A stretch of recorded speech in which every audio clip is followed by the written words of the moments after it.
My friends laughed because I didn't order food. Until the bill came and they demanded that I split it.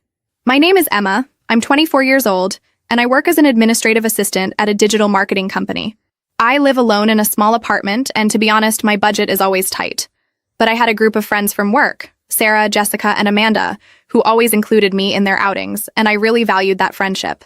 The problem is they had a very specific habit that bothered me deeply, but I never had the courage to confront. Whenever we went out together, the three of them would order the most expensive drinks at the bar, the most elaborate appetizers, the most sophisticated dishes. And then, when it came time to pay, there was always that story of, let's split everything equally among us. For months, I swallowed hard and paid. I paid for Sarah's $15 martinis while I drank water. I paid for Jessica's $18 gourmet appetizers while I ate free peanuts from the counter. I paid for Amanda's $45 main courses while I just watched and made up excuses about being on a diet.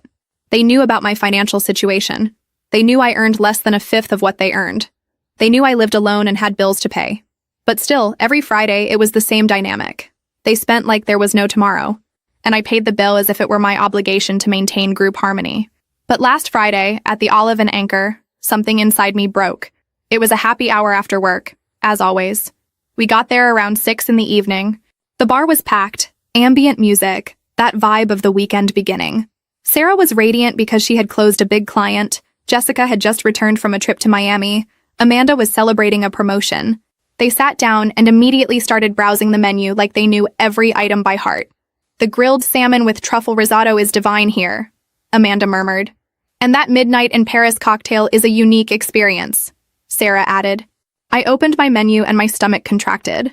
The main dishes cost between $40 and $60. The specialty cocktails between $15 and $25. A complete meal there would easily pass $80 with tip. "Girls," I said, trying to sound casual, "I think today I'll just drink something. I'm not very hungry." That's when the laughter started. "Wow, Emma, you always say that," said Jessica, giggling. "When was the last time you ate something when we went out?" Sarah joined the teasing. "It's true. You're the most disciplined person I know, always resisting temptations." Amanda completed, "That must be why you're always in shape. I'm so envious of your willpower." They laughed as if it were the funniest thing in the world. As if my discipline were a choice, not a financial necessity. As if I resisted food out of willpower, not because I couldn't afford to pay. The waiter approached to take orders. Sarah was first. "I'll have the sea bass with wasabi puree and the Sunset Boulevard cocktail." $52 just for her. Jessica ordered the lamb with herb crust and a glass of imported Portuguese wine. Another $48. Amanda